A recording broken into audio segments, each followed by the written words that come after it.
amigos de revista Katana alrededor del mundo. Bienvenidos todos a una emisión que ya desde este instante se antoja clásica. Estamos hablando, a punto de entrevistar al legendario maestro Jeff Speakman. Welcome to Katana Magazine platform, sir. It's such an honor to have you here. Thank you, my dear friend. I'm so pleased to be here.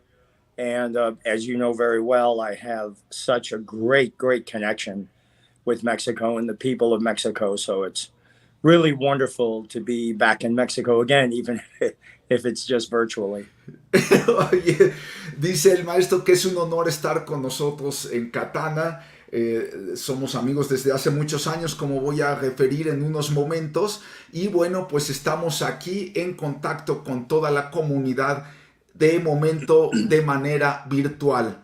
If you allow me, I'm going to present a Katana Magazine intro and we're into the interview.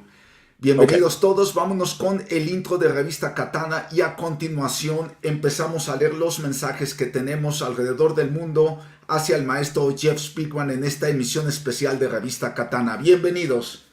Welcome to Katana Magazine, sir. Gracias, mi amigo. ¿Cómo estás?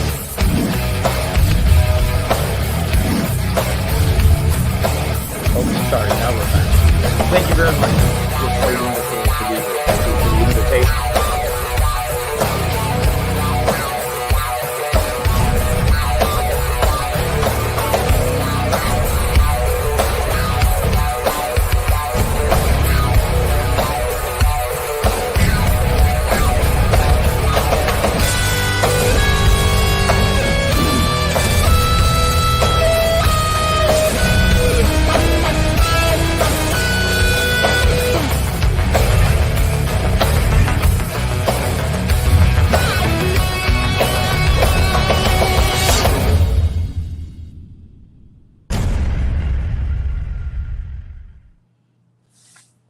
Now you understand the intro with the Kenpo salute. Yes. For everyone. Great. Here we have the first salutes. Here we have Shane Wallace Hoskin, awesome.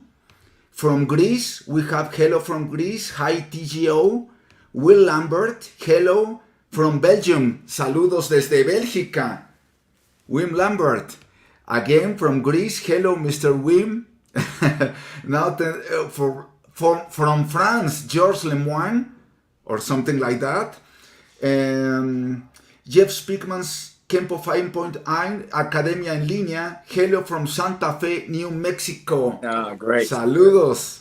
Here we have Tito Castro. Yo empecé a entrenar por la película El Arma Perfecta. Somewhere from Latin American, Tito Castro is saying, I began to train because the movie The Perfect Weapon.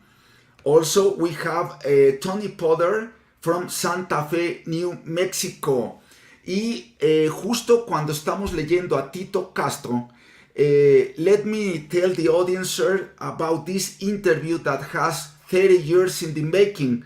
Since first time I met you, I was training Kenpo Karate with my friends back at that time with Professor Enrique Flores, and I was friend with Marcela Palafox, which was the agent for Paramount Pictures in Mexico City. So she asked me if I knew a studio of Kenpo in Mexico City, and I said, oh, by the way, I Kenpoist too. And then I put her in contact with our studio, and that's how we got in contact with you. And I think that same year, I think it was 1992, we went to assist you in a TV performance to all the world, to all Latin America. It was labeled Acapulco Festival 92, something like that. And that's how we met. I was part of that exhibition group. Les platico que en 1992, a través de una amiga que tenía en ese entonces, a quien le mando un saludo si es que sigue en el medio, yo espero que sí, Marcela Palafox, en la revista Katana, joven en ese entonces, esto tiene unos 30 años, nosotros publicábamos continuamente artículos de cine de acción. Entonces Marcela Palafox me dijo, oye, traigo una película de artes marciales llamada El Arma Perfecta, ¿conoces a alguien que haga Kenpo? Y le dije, yo soy kenpoísta también, y en ese entonces yo entrenaba con el grupo de amigos que estábamos en Karate Studio con el profesor Enrique Flores. Lo puse en contacto con él y así empezó la historia. En 1992 fuimos invitados por Raúl Velasco a un programa de televisión con cobertura mundial, y allí asistimos al maestro Speman como sus domis humanos, él haciendo exhibición de Kenpo Karate. Así empezó la historia.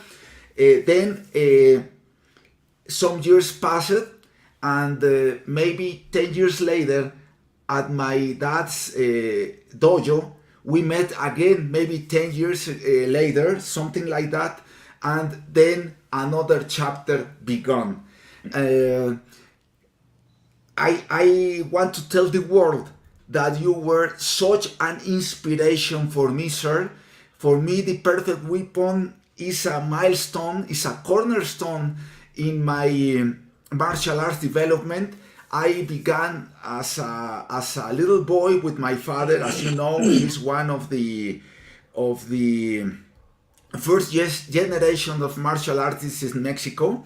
So he taught me about Kenpo. He showed me some 8mm footage, some videos. At that time, we didn't call it videos, but some films of Mr. Parker. And then I get hooked.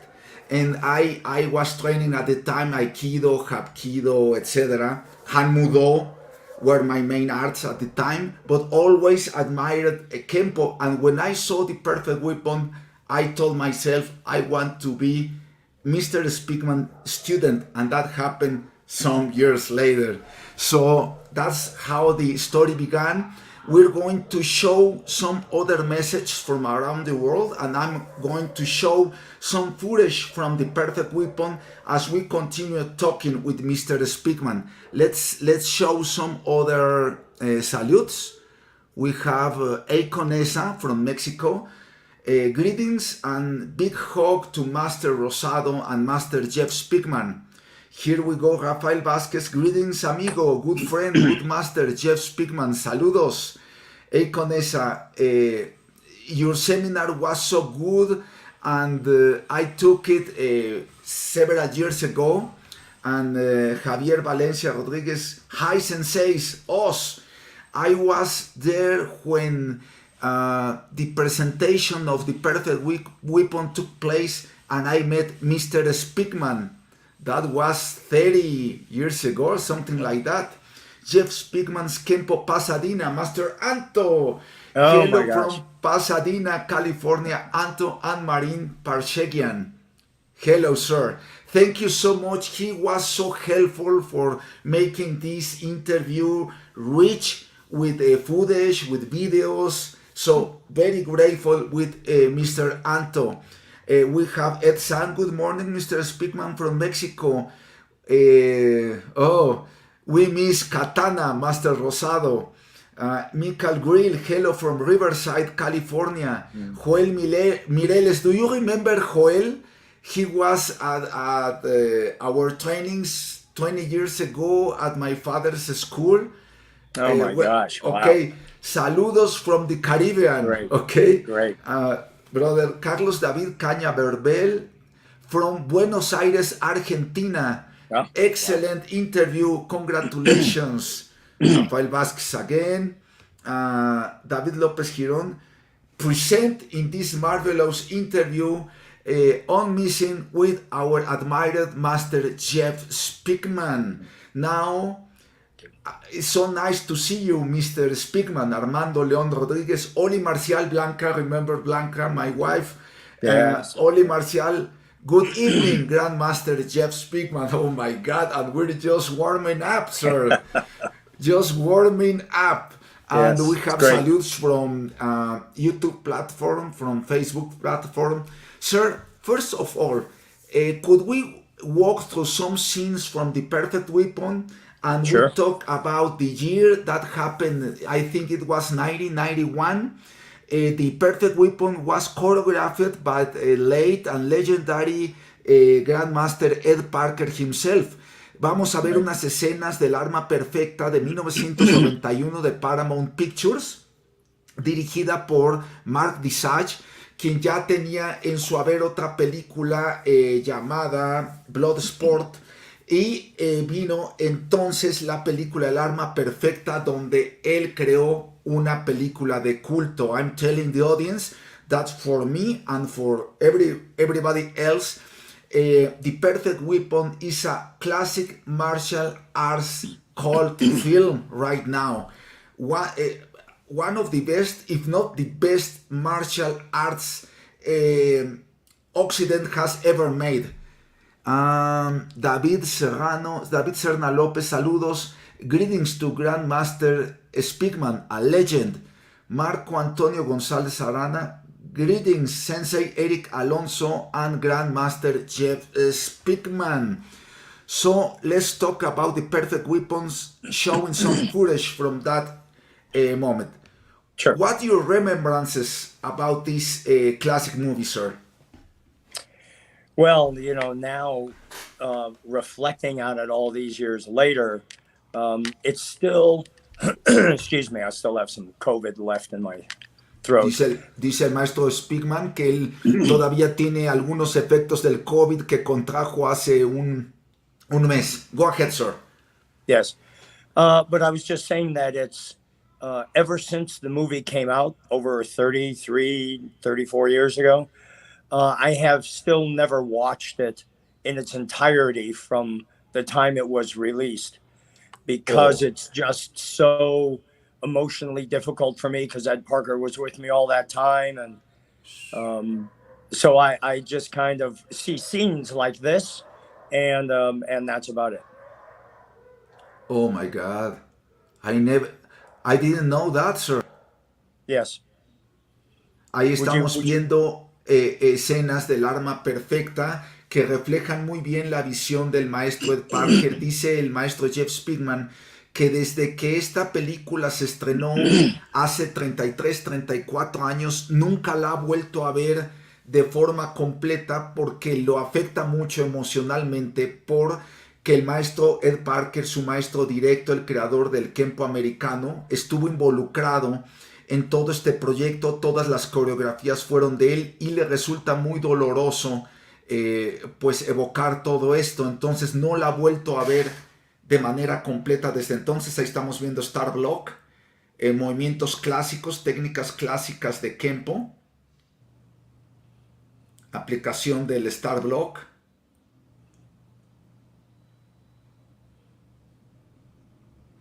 My God.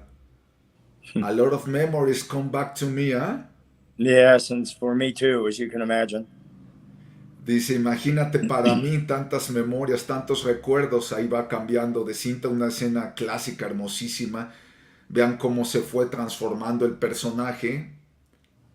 I'd like to explain a little bit more about what I just said to you about why I haven't watched The Perfect Weapon since it came out. Is that Please, okay? sir.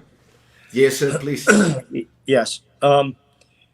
Because it was indescribably amazing and fantastic and groundbreaking, never done before.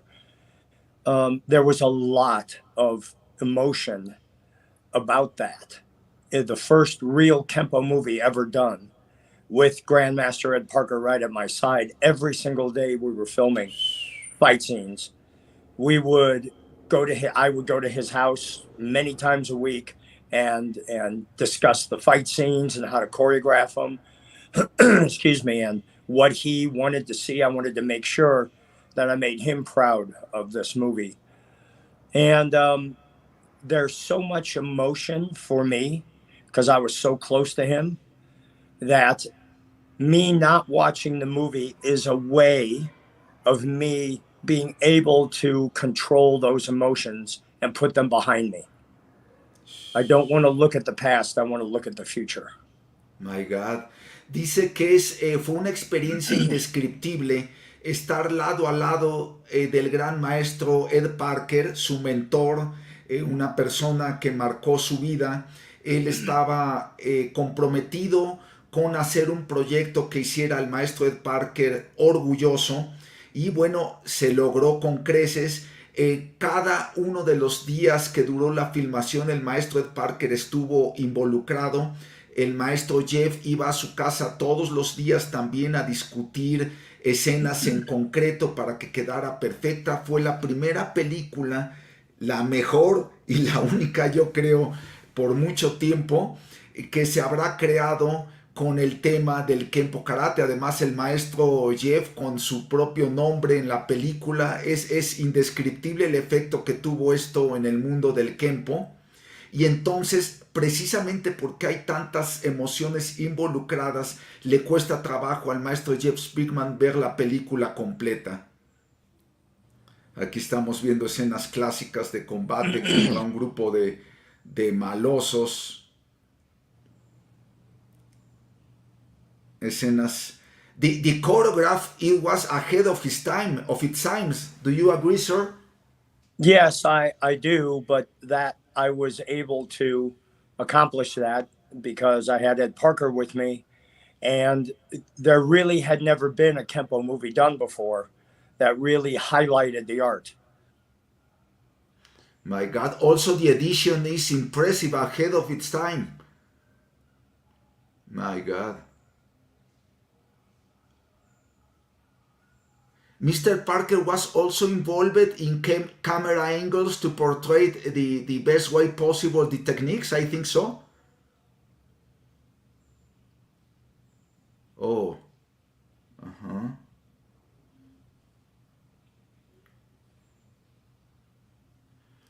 Escenas inolvidables, imagínense toda esa inspiración. Wow. Técnicas clásicas de Kenpo. Exactamente. Yes. Your legendary Spanish. Yes. Mi muy malo español. Oh. Oof.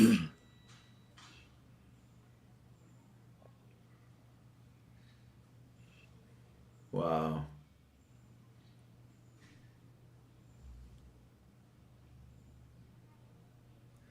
I remember with Marcela Palafox at private screenings, maybe we saw it 10 times before it was released to the public. Oh, really? And then Wow. later so many times I've seen it. Watch more messages. Okay. Oh my God. Okay. Robert Shepard. Hello and congratulations from Northern California. Saludos y felicitaciones desde el norte de California.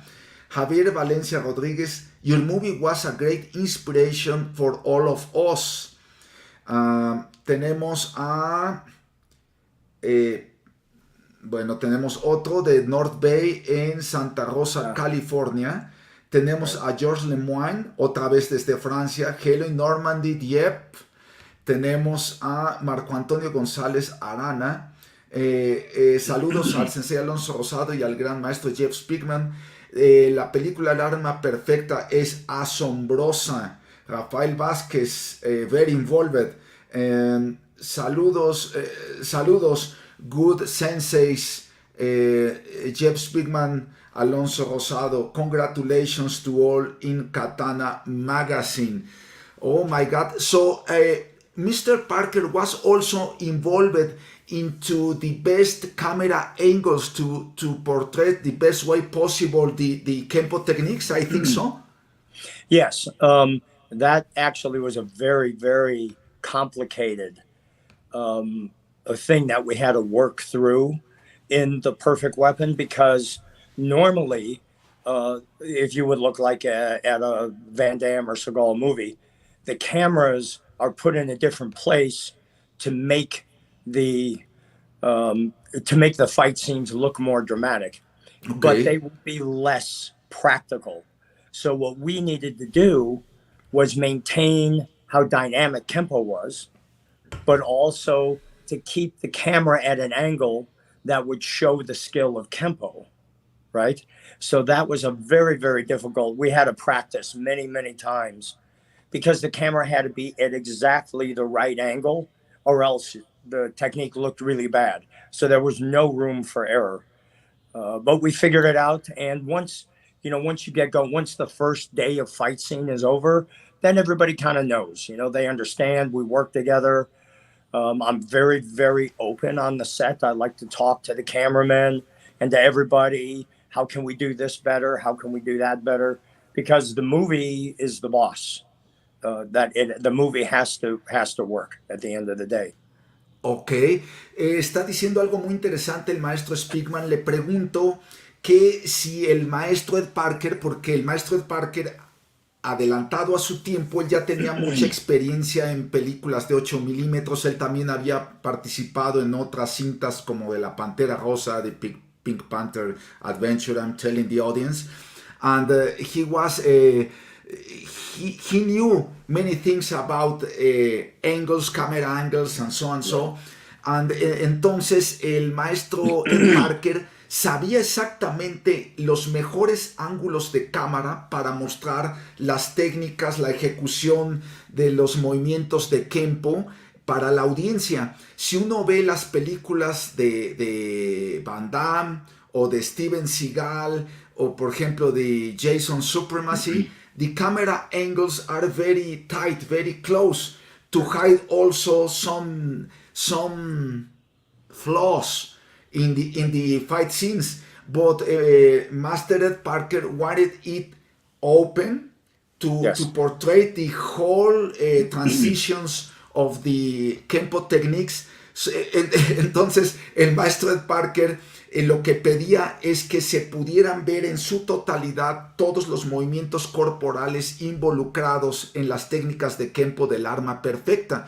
Entonces al principio fue muy arduo porque tuvo que hacerse una simbiosis muy especial entre los camarógrafos, entre los directores de cámara, entre el maestro Jeff Speakman.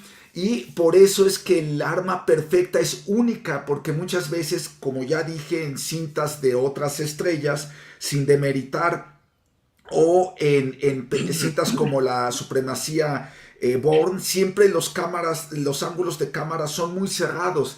Entonces no se ve todo el desarrollo y se ocultan las imperfecciones. Se los dice alguien que también ha trabajado un poquito en algunas cintas de acción. Here we have some greetings. Saludos.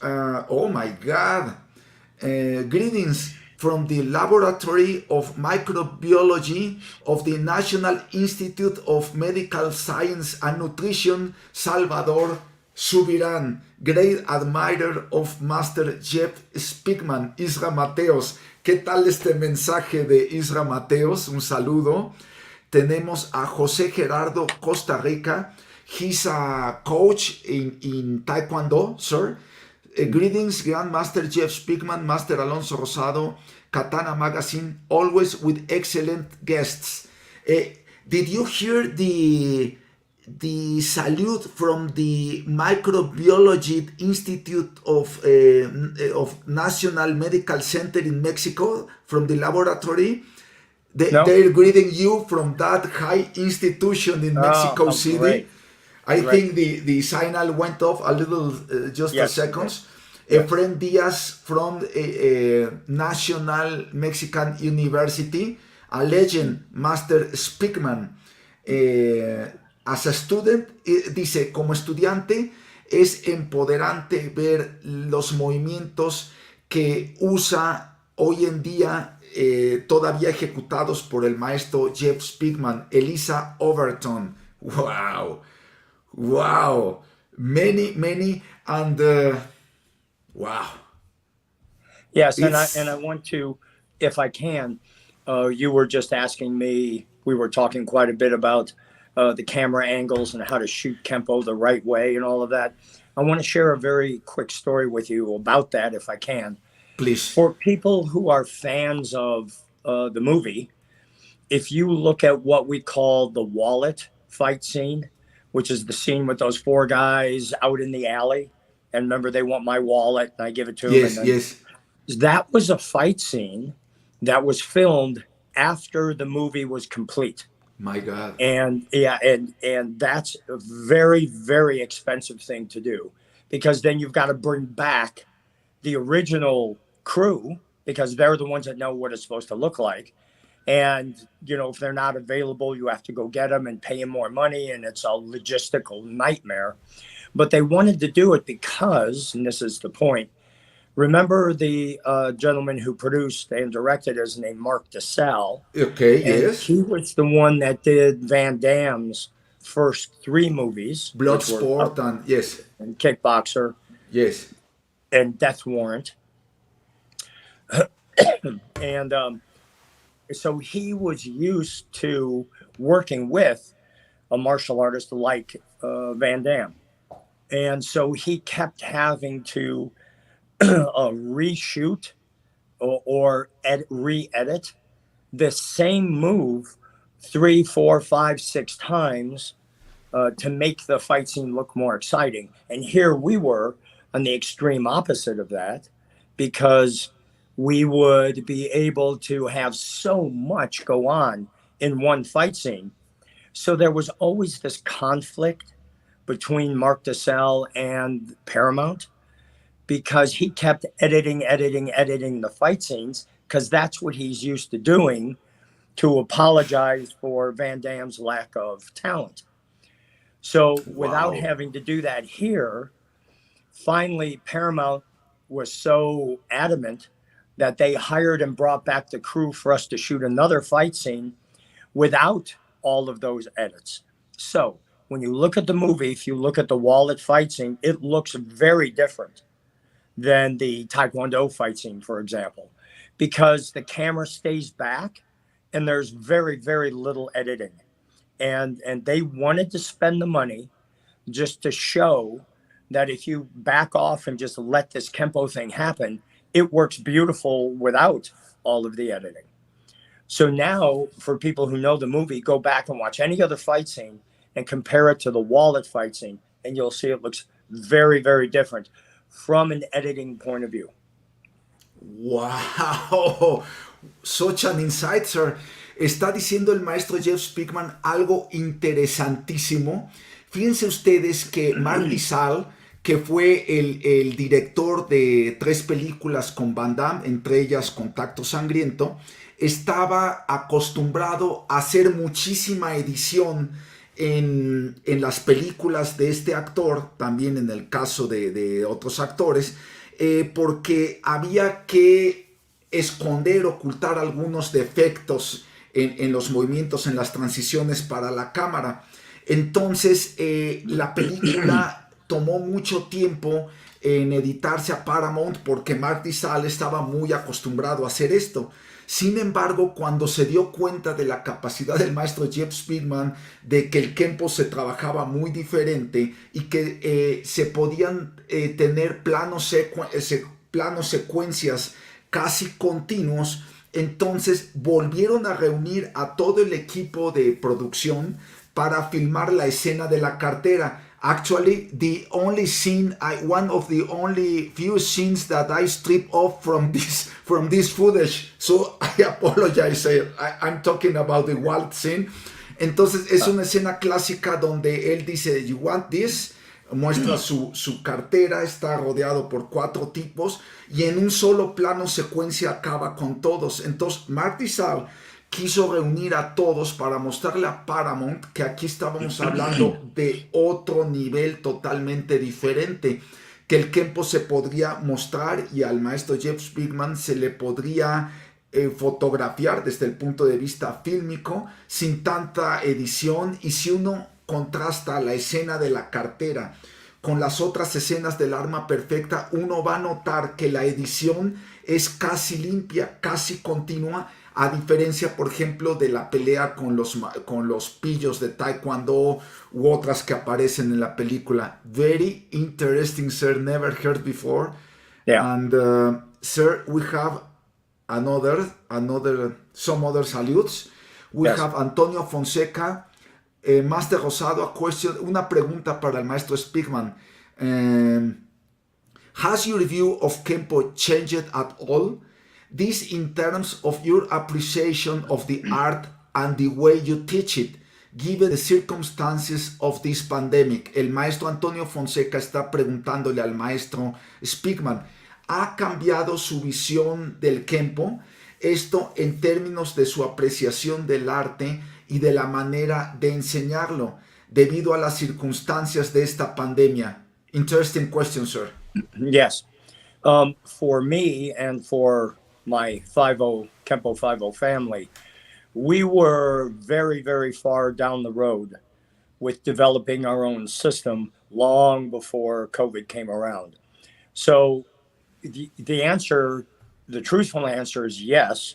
My view of Kenpo changed dramatically, but not just because of Kenpo.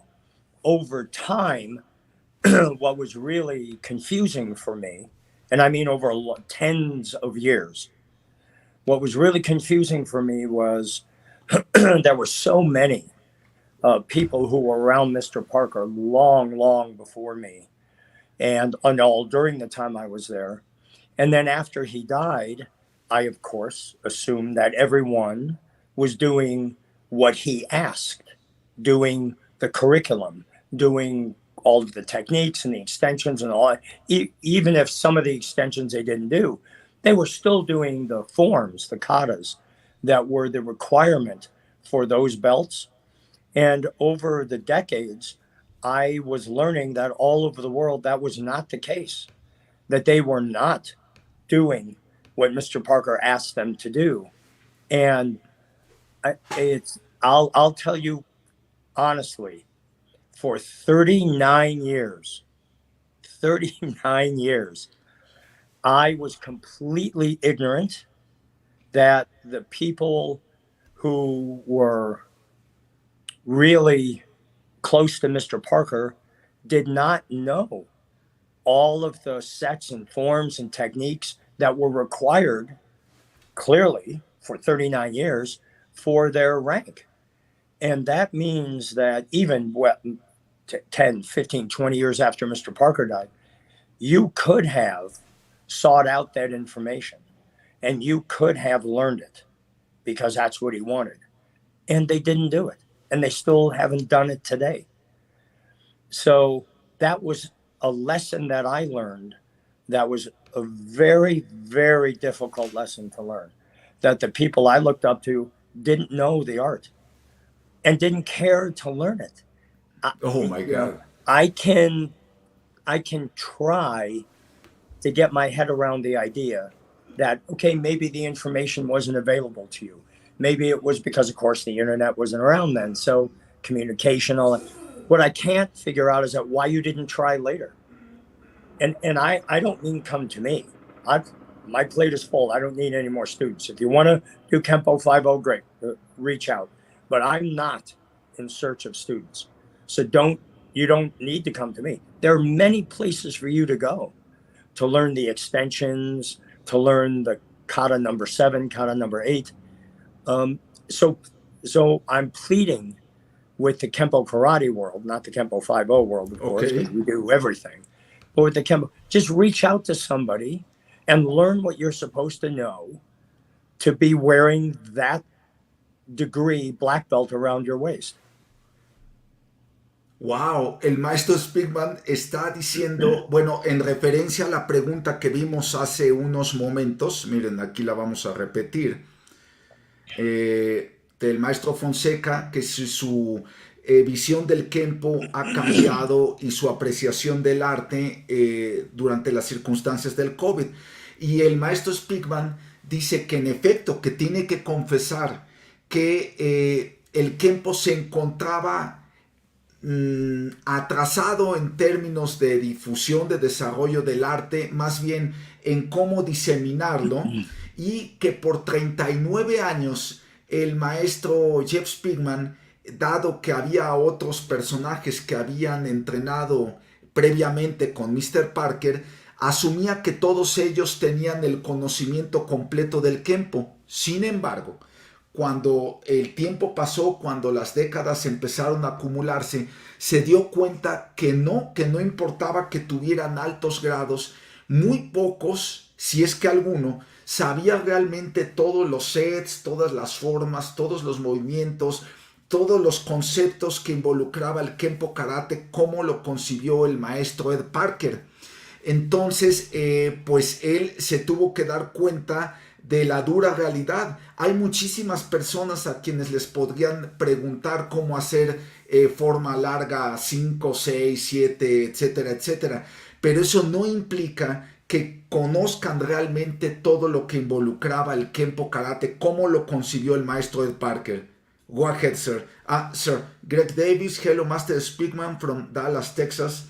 Evolved Martial Arts 5.0 from Redlands, California. Yes. Fabricio Rodolfo Arce, greetings, Grandmaster Jeff Speakman. Luis Alberto Montiel, Perfect Weapon, a very good movie, a great inspiration to start with, to start training martial arts. Salutes from Ensenada, Baja California, Mexico. Oh, great. Northern part of Mexico. Okay, sir, Yeah. go ahead, sir. So you realized that Kenpo world was stagnant despite the high degrees and whatever. Yes. Very few people know the whole set of techniques, of forms, whatever. Yes. And the point I want to make, the thing I really want to share with you is, I mean, what I'm trying to say is I was really at fault. It's my problem because I assumed that anybody wearing, let's say, a 3rd degree black belt in Kenpo would know the extensions to orange belt, the extensions to purple belt, and form number 6.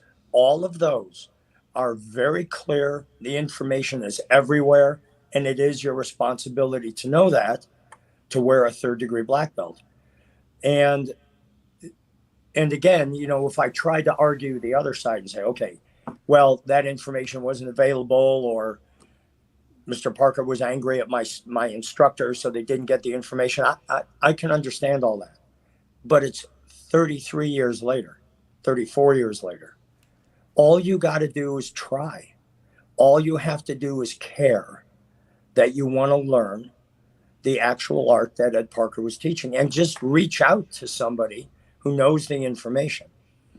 I was on the mat a few months ago with somebody that I'm telling you, I would have bet my life that He knew they all the knew stuff. everything. And I started to just go into one of the differences of the extension of a technique between Kenpo Karate and Kenpo 5.0. And he interrupted me and he said, because his students were there, he interrupted me and said, we don't do the extensions, which is your requirement for 2nd degree black belt. I said, you don't do any of them? And he said, no. Not at all. And I just shut up because he was many, many years my senior, but I still couldn't, it didn't register in here. I just couldn't get, because there is so much amazing information in the extensions and in the more advanced katas that all I'm trying to tell the Kenpo Karate world is there is tremendous information and wisdom and skill in all that information that you don't know that you're supposed to know. So just reach out to somebody and learn it, just so that you can fulfill and live up to the expectations that Ed Parker clearly laid out for everyone. Wow. It's easy if you just care. That's all you have to do is care. It's easy if you just care. Dice el maestro Jeff Speakman que, bueno, a 33, 34 años de todo este fenómeno del arma perfecta, pues se tuvo que dar cuenta cara a cara con que las personas que tenían un tercero, inclusive un segundo dan, un cuarto dan, no conocían todo el material, todo lo que había enseñado el maestro Ed Parker, concretamente las extensiones. Por ejemplo, las extensiones de cinta naranja o de cinta púrpura son requerimientos de segundo dan. Y bueno, no lo conocían. Hace poco tiempo estuvo con un maestro, sin decir nombre, que tenía muchos años ya de entrenar el arte, y él hubiera apostado su vida que las conocía. Y entonces cuando el maestro Jeff Speman los estaba introduciendo a las extensiones del Kenpo 5.0, se dio cuenta de las variaciones de las extensiones del Kenpo 5.0 en contraste con las extensiones originalmente diseñadas hace tantos años. El maestro de quien hace mención, pues le dijo, es que no las conocemos. Y entonces el maestro Jeff Speedman mejor cayó por respeto a él, a los alumnos, para no dejarlo en mal.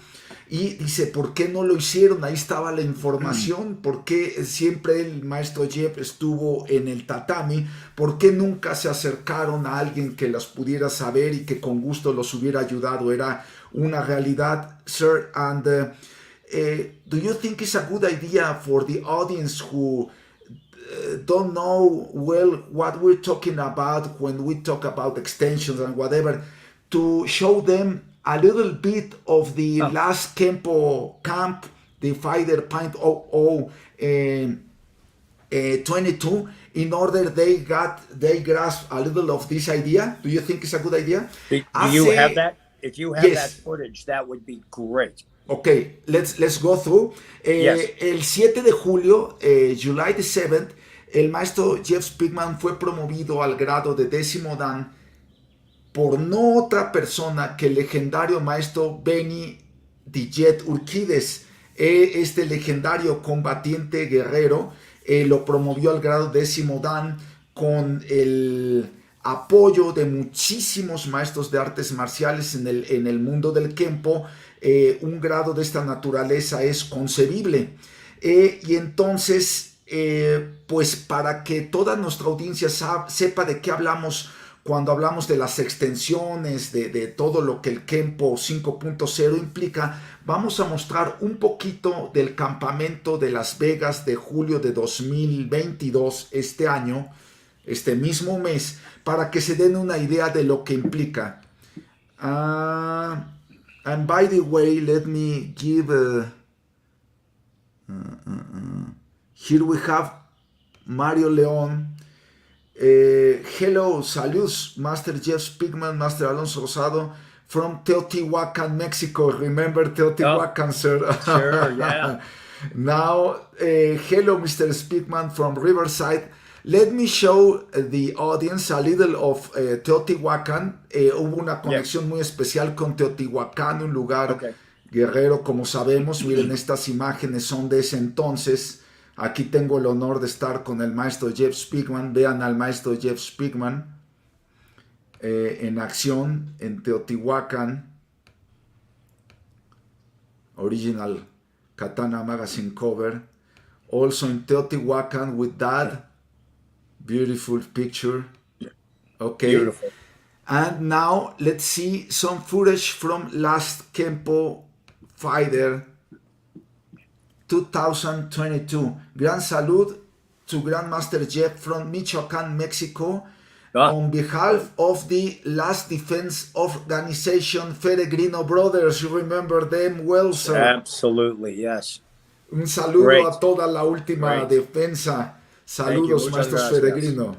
Muchas gracias. Aquí tienen ya el saludo. Muchas gracias del Maestro Jeff Speakman. Ok, vamos a ver un poquito de esto y let me thank one of your students, maybe from Anton, is Darnell Yoshioka, who shared with us this video. I asked permission to show it, and here we have it. Es un poquito del sabor de las técnicas del Kenpo desarrollado en este examen de 10º dan del maestro Jeff Speakman, junto con otros altos grados que también hicieron su examen. Vamos a ver, 2 minutos de acción continua.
Many thanks to Darnell Yoshioka.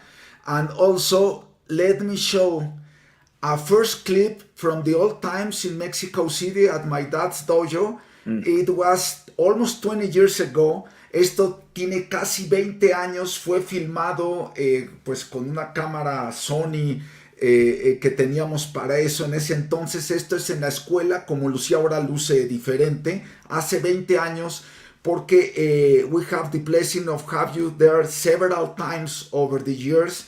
And let's show some of that footage, never before released. Let's watch it.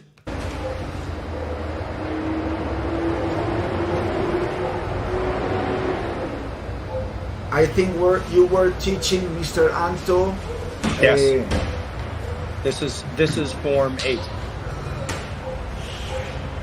Una de las adiciones del Kenpo 5.0 es el uso de cuchillo, que había sido anunciado por el maestro de Parker, pero nunca lo hizo en vida, y el maestro Jeff Speakman lo desarrolló. I'm telling Mr. Parker talked about a future development of Kenpo with the use of knife, but never did it because he passed away. So you continue the mission and you develop these techniques. Exactly. And you were teaching them to Anto 20 years ago, something like that, yes, at my dad's dojo. Yep, that's exactly right. And watch, sir, short form 3. Wow.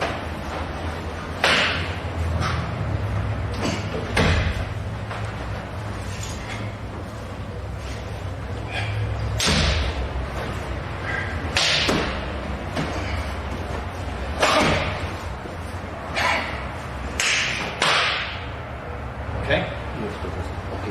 Great. This is long blade, Okay. and this is short blade. Las This is a thrust. This is a rake, like this, or like this. With the tip, that's a rake. This is a scrape. This is a hack. This is a hammer. This is a fillet, when you come underneath the meat and peel the meat up. This is a flick. Yeah, that flick. And with the hole, like this, that's a slap. Okay? The type of movement that I want is, don't make it like finger set one or striking set one where it's... When we come out of this, it's can gotta I have some speed, speak but about some it a little bit? fluidity to it. Yes, sir. So, okay. Just, Yeah. it lasts some seconds more. Okay. Yeah, this is knife set 1 that we do. This Except is not que this is not in Kenpo Karate. This is only no está en el Kenpo Kenpo 5.0. Karate original. Observen, set de cuchillo número 1.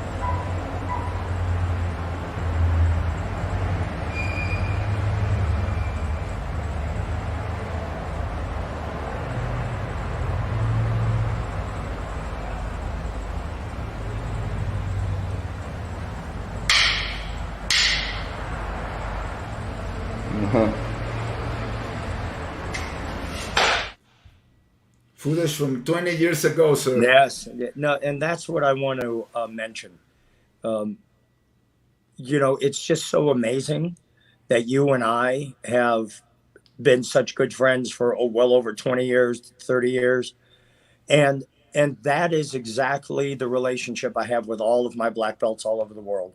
We have franchise schools in 20 countries now. And we understand, realize, and appreciate the love and friendship that we have for each other, and that is the most important thing, and that the karate is a distant second. And to highlight that, I just wanted to point that out because there's a video from 20 years ago. And here you and I are still friends and love one another and love your family and your father and your mother and all of that. And that's the point I want to make. We spend an awful lot of time, and we should, talking about the techniques of karate, whatever karate you're in, or Kenpo, and its origin and its history. And we need to be very, very, very good at the art that we say that we are good at. But what we need to do is to work on having a world of a family that we can live together and work together. And all of those things that I call the walls of illusion that are set up to separate us like religion, nationality, the hate that comes from racism, from sexual preference. All of those things are designed to separate us, to keep us from getting along. Because if you keep isolated groups, there can always be someone in charge of that group. So they get the power and the money as long as those walls of illusion stay in place. And the point that I would like to make is what we have accomplished in Kenpo 5.0 is that we've taken down all of those walls. It doesn't matter what part of the world you live in, what language you speak, what religion you follow or no religion, what sexual preference you have, what color your skin. None of that matters to us. What matters to us is the content of your character, which you show us on a regular basis with how much you care for the other people in your 5-0 family. That is the premise that we have built this worldwide organization on. Wow. Ok, el maestro Jeff Speakman dice que está muy contento de ver pues clips de hace 20 años y de que hablemos de una amistad que comenzó hace 30 con el arma perfecta, 32 años, algo así, ya les referí en la primera parte de la entrevista, y dice que de eso se trata el Kenpo, porque nosotros tenemos esta amistad, esta hermandad de tantos años, y lo mismo sucede con personas de otras latitudes en 20 países en los que el Kenpo 5.0 tiene cimientos alrededor del mundo. Se trata no de diferencias en religión, de los muros de la ilusión que hemos construido para separarnos unos de otros. No se trata de preferencias sexuales, de preferencias políticas, de religión, de cualquier otro obstáculo que se podría interponer entre nosotros. Se trata del contenido humano, de las relaciones que se van creando en esta gran familia del Kenpo 5.0. Entonces, por eso el maestro Speakman, haciendo un breve resumen, quería referirse a este ejemplo de amistad. Sir, here we have Radio and Television, Budokan, Veracruz. Greetings. Antonio Ramos Domínguez, Eduardo Sánchez from Spain. Maestro Eduardo Sánchez, he taught me so many things regarding Jiu-Jitsu, traditional Jiu-Jitsu. Greetings, Grandmaster Jeff Speakman. Es un placer. It's a pleasure to have a legend close to us. Thank you, Master Alonso Rosado, for this interview, and a big hug from Barcelona. Saludos, Maestro Eduardo Sánchez. Saludos. Greg Davis, Master Speakman, simplemente quiero decir gracias a la Jeff Speakman Karate Online Academy, a la academia en línea de Jeff Speakman. Es una bendición ser su alumno. Also, I have tazos, gikas. Buenas tardes desde Megara, Grecia. Con todo el respeto al gran maestro Jeff Speakman. Gracias. El arma perfecta y una de las mejores cintas de artes marciales jamás hechas. Felicidades por su 10th Dan. Maestro Eric Feregrino, greetings, masters. Wow. Eric Feregrino says, Master of Masters, Jeff Speakman, also adds, greetings, masters, such a good interview. Oh my God, he's very active. The best master of Kenpo, an excellent person. Martin Lopez, Gracias. warm greetings, Master Rosado, blessings, and words, wisdom, and love from a true grandmaster from Darnell. Oh, Darnell. There she is, The Line Level Media, palabras, conceptos, sabiduría y amor que vienen de un verdadero gran maestro, Darnell. Thank you, Darnell. And thank you very much for all, Master Jeff Speakman. God bless you. Very active, Rafael Vasquez, too. Thank you so much. Oh my God. And congratulations from the 10th degree, Eric Feregrino again. Very active. Un abrazo, Thank you, Eric. Eric. Gracias. Wow, sir. Do you want to show a little bit about it? It's 2 minutes long. When you're being graduated through the voice of Master Benny DJ Urquides, who had COVID, and Master Anto was channeling all his directions. Vamos a mostrar 2 minutos, un resumen de la reciente promoción al grado de 10º Dan de voz del maestro Benny Urquides, quien tenía COVID y estaba dirigiendo la sesión de manera remota, a través del maestro Anto Parchegian, quien tuvo el honor de cambiar la cinta, el alumno más cercano, el alumno, uno de los alumnos más avanzados del maestro Jeff Speakman. So if you allow me, we're going to show a little excerpt from the graduation. Let's go. Of course. So, Mr. Speaker, I need you to put your hands in the center of it. And Anto, put your hands to the outside of the right.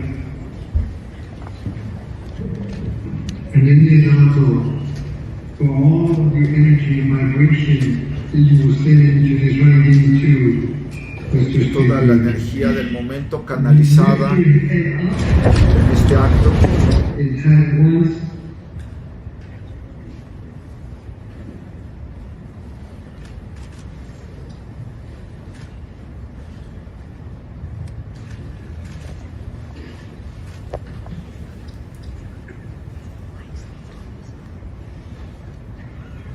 And Susan, you tie the rest.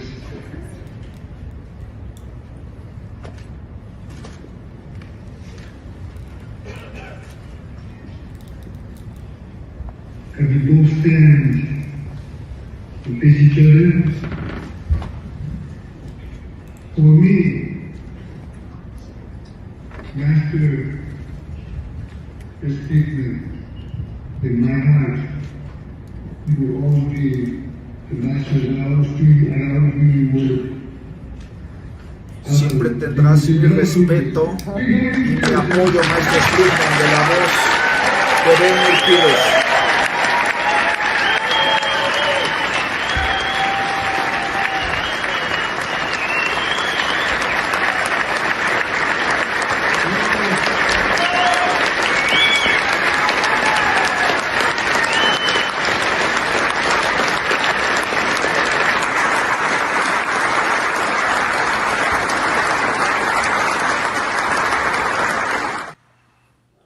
Wow. In this same event, en esta misma ceremonia, el príncipe Gerios, Prince Gerios, Su Alteza Real, Prince Gerios, Royal Highness Prince Gerios, from the Empire of Gazan, knighted Master Jeff Speakman, elevó al grado de caballero al maestro Jeff Speakman. La monarquía de Gazan es tal vez la más antigua. The monarchy of Gazan is maybe the oldest one in the world now. It has more than 1,000 years of history. Tiene más de 1000 años de historia esta monarquía del imperio de Gazan. Y aquí vamos a ver el momento en que el príncipe Gerios eleva al grado de caballero en esta misma ceremonia al maestro Jeff Speakman. Aquí va, 1 minute.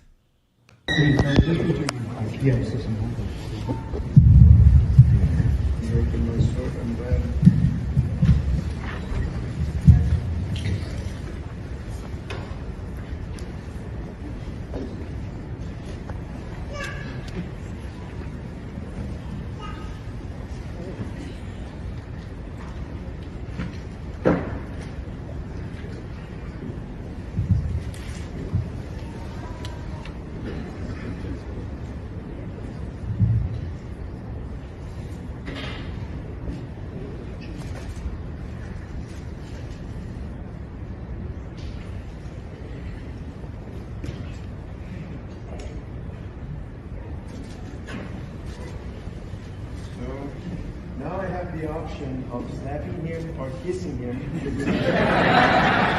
because there's so much slapping. I'm going to rather kiss him. en la última parte el príncipe Gerios dice, bueno, como punto final tengo la opción o de darle una cachetada o de besar al maestro Jeff. Dice, escojo mejor abrazarlo porque ya hubo muchas bofetadas a lo largo del examen. Impressive memory, sir. What are your recollections of that moment, sir? Well, first I would say I had no idea that was coming. Prince Garios is a very, very fine man and an excellent martial artist. Oh, Grew up. Kenpoist? He's a Kenpo guy? No, not yet, but he's ready to study now.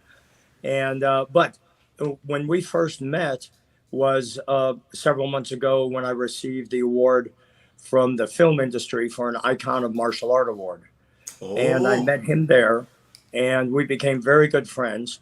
And if you look him up and just watch his videos and his explanations of what martial arts means to him and the world and how he views the world, it's exactly the same way I do. So we began to talk and then realized we're speaking the same language, and we became very good friends. So I had no idea that he was going to bestow this honor on me, and it caught me completely by surprise.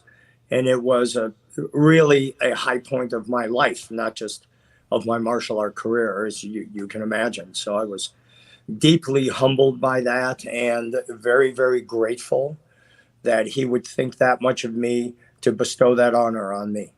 And it was really because I had no idea. It was really an amazing experience on an amazing night. Dice el maestro Jeff que el príncipe Gerios pues le confirió este grado, este título nobiliario sin él imaginarlo siquiera. Un mes antes él fue galardonado, estamos hablando del maestro Jeff Speakman, con un premio como ícono del cine de artes marciales, como un ícono del cine. Y en esta gala, en esta cena, conoció al maestro Gerios, que es un practicante también de artes marciales, y se dio cuenta de que hablaban de lo mismo, aunque practican artes marciales diferentes. Y entonces, bueno, pues una cosa llevó a la otra, y de manera totalmente sorpresiva, el maestro Jeff Speakman fue elevado al grado de caballero por el príncipe Gerios de la monarquía de Gazán en esta ceremonia de Kenpo Fighter 5.0 2022, cuando recibe el maestro Jeff su grado de 10º dan. So now your title, nobility title is Sir Jeff Speakman? Yeah, correct. Yes. Le pregunto si ahora, hablando en términos nobiliarios, el título del maestro Jeff Speakman sería Sir Jeff Speakman. Jeff Speakman. So we've been calling you Mr. Speakman, yes, sir, for so many years. It was just a premonition, sir. Should be no problem then, right? Exacto. Le digo que es una premonición porque tenemos tantos años diciéndole al maestro Jeff, yes, sir, yes, sir. Era una premonición de lo que venía. Tenemos a William Herrera, saludos, greetings Alonso Rosado, excellent show and interview to Grandmaster Jeff Speakman, great legend of American Kenpo Karate from Guatemala. Blessings and success. Us, you know about us. Malina, ¿cómo estás, Malina? Congratulations, un gusto. Gracias. Muchas gracias, Malina. Gracias. Thank you.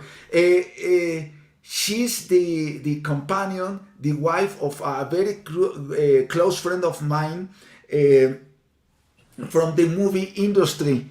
Entonces, es increíble tener aquí a la esposa de mi maestro en el cine, el maestro Bucio. Entonces, muchísimas gracias, Malina, por tu mensaje. Y un saludo a toda la familia Bucio. Muchísimas gracias. Gracias. Entonces, pues aquí estamos, sir. Please, some other recollections about Benny the Jet or Yes. about Kenpo 5.0. Why 5.0? Some about your backgrounds. I'm Yes. thinking we're going to have a second part later on. We talk about that, but first talk us about Kenpo 5.0 and all you want to share with us. Yes. I'd like to start. You brought up Benny Urquidez, and I'd like to begin there. He certainly needs no introduction. He's the living legend of martial arts around the world. His first black belt was directly from Ed Parker. And so remember, Oh, I yes, didn't did you know, know that? sir. Yes, No, yes, he's a dice que Kenpo el black belt. maestro Benny Urquidez, su primera. Oh my God! Yeah, Now I get it. La now it primera makes sense. cinta Yeah. negra. That all makes sense.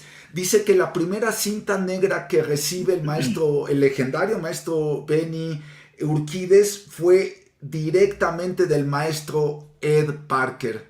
¿Qué tal? Entonces, el maestro Benny Urquidez siempre ha estado en los campamentos todas las veces que yo he acudido allá junto con mi padre, junto con Blanca, siempre está el maestro Benny Urquidez, entonces por eso tiene esta conexión.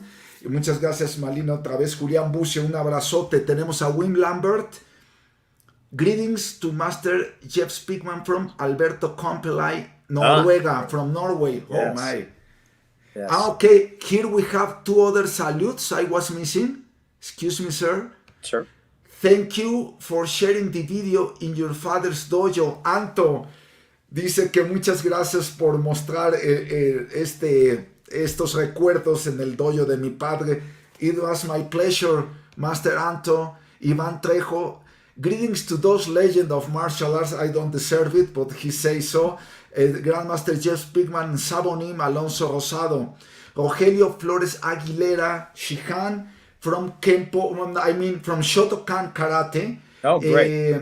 Thank you. Greetings to Master Speakman, a legend from martial arts, Katana, always in the front line with the best of the best.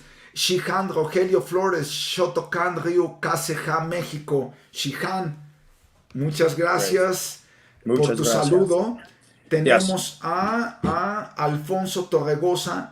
Greetings from Italy. What about it, sir? Right. Beautiful. Great. Sir. Beautiful. Yes, I wanted to highlight that. Remember, 2019 was the last camp we had. 2020 and 21 were canceled because of COVID. Although we had them, we had the tournament, but it was just virtual, and so obviously very limited. But here's the point I want to make. From 2020, we had discussed the idea of me accepting the 10th in Kenpo 5.0. And remember that for all of my belts, 5th, 6th, 7th, 8th, 9th, and 10th, I tested for all of them. There are no promotions on my belt. And so with COVID changing all of that, I really had 2 years to think about it. And so, yeah, right. So no matter, here's what I want to say. No matter how many times I quieted my mind to ask the path inside myself, what's the right way? What's the best way? What's the most honorable way, the most respected way for me to accept a 10th degree black belt? Who would I ask to sanction that, to approve of it, and to present me with the belt? And without question, every time, and there were many times over 2 years where I reflected on how I wanted to do this, it always came up Benny Urquidez. That there was just no comparison. That if Mr. Urquidez would accept the responsibility of giving that to me, he was clearly the one and only right choice from my heart. We've come to know each other quite well. He is, as you know, an amazing human being. Yes. Yes. I'm so fortunate to know him. And in many ways, we speak the same language on things related to spirituality and human potential and all of that. So for many, many reasons, he was. So when I called him, and of course, I asked Sarah to be in the conversation, his wife, because there are two people that are really one spirit. And I asked him, I was prepared in my mind. I was thinking, okay, there's probably a 50-50 chance that he will not accept it. And of course, I would respect that 100% because this is no small deal. And immediately he accepted it and said it would be a tremendous honor and just was so gracious about it. And then when he said that, I went, okay, there, see, it was the right decision. It was the right thing to do. And then after that, as you probably have seen, he wrote something very wonderful on his Facebook page and really explaining why that he decided to go ahead and promote me to 10th degree black belt. And for all those reasons that he mentioned were exactly what I had worked on and worked toward for 35 years, and to have that recognition from somebody in his status and position and life experience and his wisdom and knowledge is just the greatest honor for me. And then after that, Sarah shared with me that I'm the first one he's ever promoted to 10th. So, yeah, so that really, once again, was a very, very powerful statement. And so, I'm in November, I'll be 65. And so I can honestly say to you that for whatever is left of my life on planet Earth, that this is really to receive that gift of love and affection from Benny and Sarah Kitas is just the very, very most special moment of my life. And I am very grateful and indebted to him and to Sarah for all my life. Wow, such powerful words. Powerful. El maestro Jeff está diciendo que 35 años lo prepararon para este momento, 34, 35 años, para obtener el grado de 10º Dan. Muchas veces se le había mencionado al maestro pues que se le quería promover a este nivel, dada su notoriedad, dado todo su trabajo, dado toda su trayectoria, y sin embargo él siempre se había resistido a esto. Él dice que él jamás ha aceptado una promoción honorífica, ya sea 5º, 6º, 7º, 8º, hasta llegar ahora al 10º Dan. Él siempre ha presentado físicamente su examen, y ahora que se canceló durante 2 años, en 2020 y 2021, el Kenpo Fighter, el evento en Las Vegas, tuvo tiempo de pensar y dijo, bueno, pues si alguien podría promoverme, si alguien tiene el estatus, si alguien tiene mi cariño, si alguien tiene el reconocimiento espiritual, el reconocimiento como guerrero, es el gran maestro Benny Urquídez, a quien conozco desde hace tantos años. No podría ser otra persona sino él. Entonces está muy agradecido con Sara Urquídez, con el maestro Benny Urquídez, que aceptó inmediatamente promoverlo al grado de 10º Dan. Es la primera persona en el mundo que promueve a este nivel. Y miren lo que publicó él hace unos días. Fíjense lo que dice. El jueves 7 de julio de 2022 me sentí tan honrado de ser parte de la historia que se está escribiendo para honrar o elevar a siguiente grado al sensei Jeff Speman con el más alto logro en las artes marciales, el 10º Dan, la cinta de 10º Dan. Es muy merecida y duramente ganado. Él tiene la integridad y honra el sistema como un maestro. Ahora él dice, voy a empezar con la última parte, dice espiritualmente su deseo es mantener el Kenpo Karate como el maestro Ed Parker le hubiera gustado que fuera. Dice, mentalmente él lo crea, verbalmente él ordena y físicamente él lo ejecuta. Lo felicito a usted y lo celebro, Sensei Benny Dijet Urquídez. Powerful words, sir. My goodness. Powerful. It's amazing, isn't it? Yeah. Very, very meaningful and deeply moving for me personally. All our respect to Master Benny DJ Turquides here Yes. at Kenpo 5.0 Fighter. I think it was year 2016, something like that, this picture. Here we have more greetings.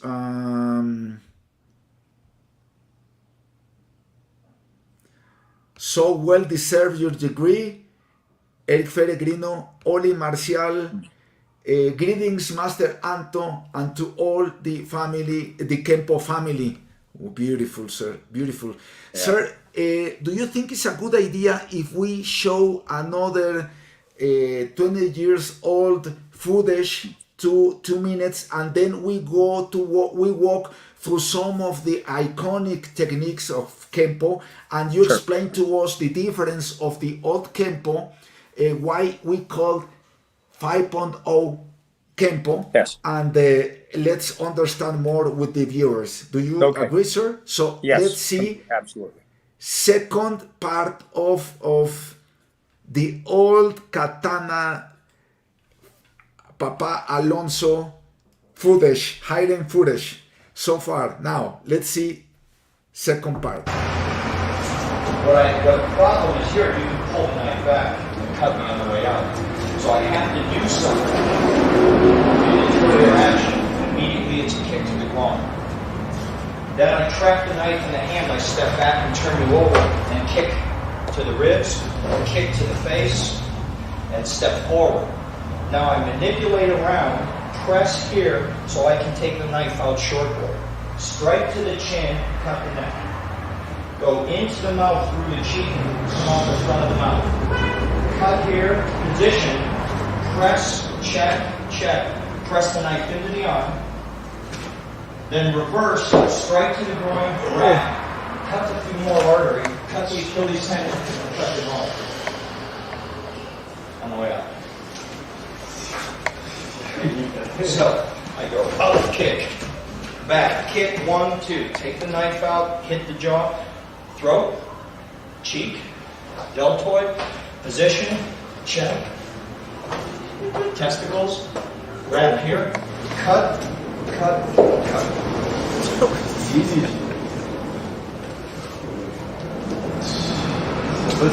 This is the tendon. The tendon. Yes. Yes. So that if he can get up, he can never chase you. Great memories.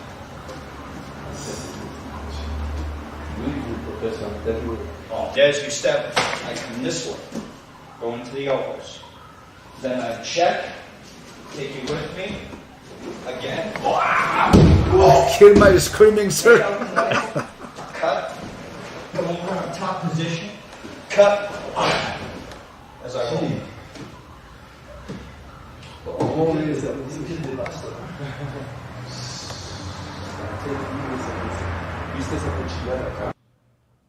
Oh, and so many memories for second part, sir, for the following one.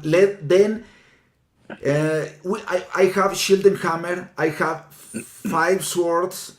5 swords is one of the most iconic, along with shield and hammer and thundering hammers. Do you think those 3 techniques would come first?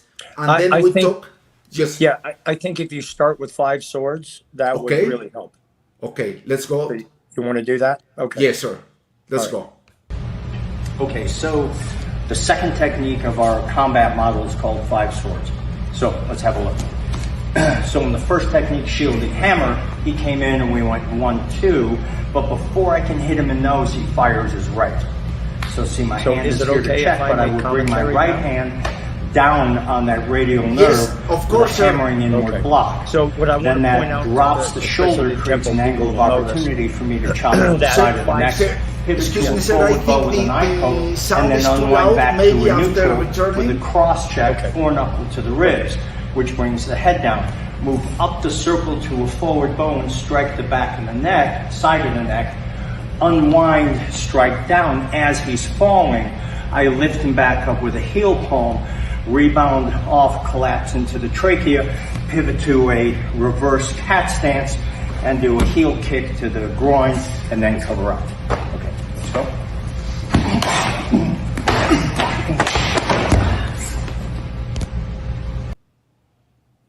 Okay, sir. Good. Yes. So for those people who know Kenpo, you can see that in Kenpo 5.0, the iconic technique of 5 swords, the attack is a left jab, right cross. For the rest of the Kenpo world, they step in with their right foot and throw a one very big circle right punch.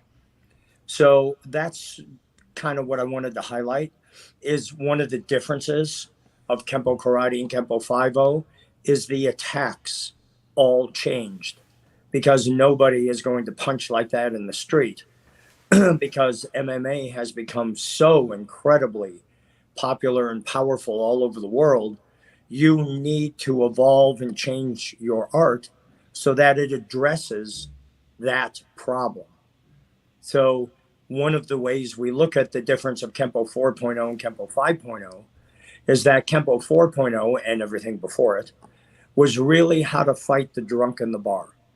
In Kenpo 5.0, it's really how to fight the drunk MMA guy in the bar. Jesus. And that's a right? And that's a very, very different perspective. So we took that new perspective and took every Kenpo technique and analyzed its effectiveness against the new fighter instead of assuming the old fighter. So if you always make your techniques work just for a drunk in the bar, if you ever face the drunk MMA guy in the bar, you're going to be in big trouble.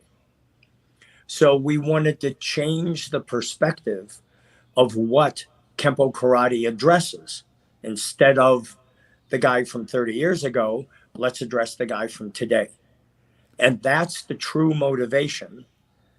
Aside from the fact that Ed Parker asked all of his black belts to continue to evolve and change the art over time so it doesn't become obsolete.